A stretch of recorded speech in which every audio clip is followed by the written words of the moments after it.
পবিত্র ঈদুল আজহা উপলক্ষে সিলেট সিটি কর্পোরেশনের উদ্যোগে অনুষ্ঠিত হয়েছে প্রধান জামাতের সার্বিক প্রস্তুতি পরিদর্শন করেছেন সিসি প্রশাসক আব্দুল কাইম চৌধুরী।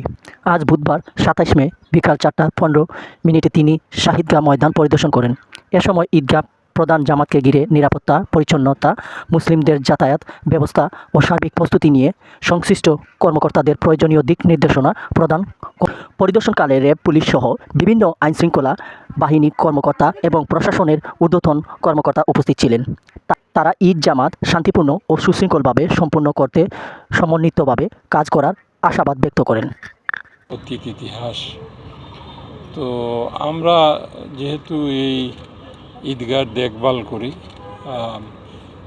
সিলেট সিটি কর্পোরেশন, আমরা রমজানের ঈদে অনেকগুলো অবকাঠামোর কাজ করেছি।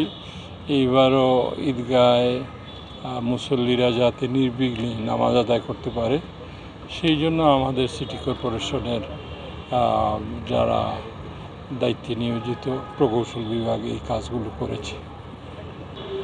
সবাই মিলে আমরা সম্মিলিতভাবে এইখানের নিরাপত্তা নিশ্চিত করা এবং নামাজের জন্য মুসল্লিদের সবচেয়ে সুবিধা যে বা জনকভাবে যাতে আদায় করতে পারে সেই কাজগুলো করা।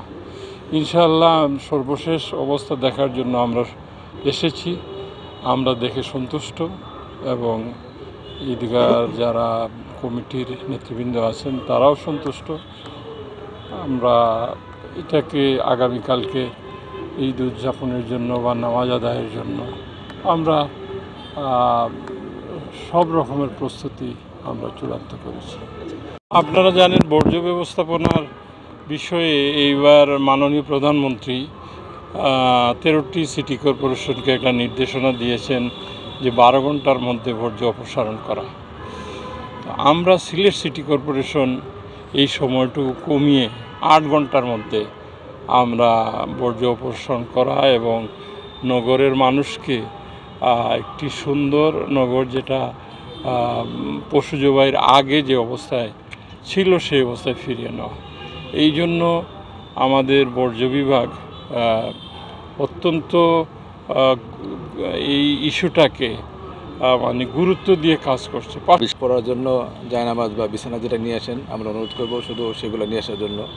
ব্যাগ বা অতিরিক্ত কোনো কিছু নিয়ে আসার তো নামাজের প্রয়োজন নেই। আমাদের মাঠে পোশাকে, সাদা পোশাকে আমাদের ফোর্স মোতায়েন করা থাকবে, আমাদের ওয়াচ টাওয়ার থাকবে, ট্রাফিক যাতে যথাযথভাবে মানুষজন আসা যাওয়া করতে পারে ট্রাফিক পুলিশের ব্যবস্থা থাকবে। এবং আমরা প্রতিটি ভিতরেও লাইনে লাইনে আমাদের সাদা পোশাকে আমরা পুলিশ সদস্য নিয়োজিত করব এবং শৃঙ্খলার জন্য আমরা সর্বোচ্চ ব্যবস্থা গ্রহণ করব।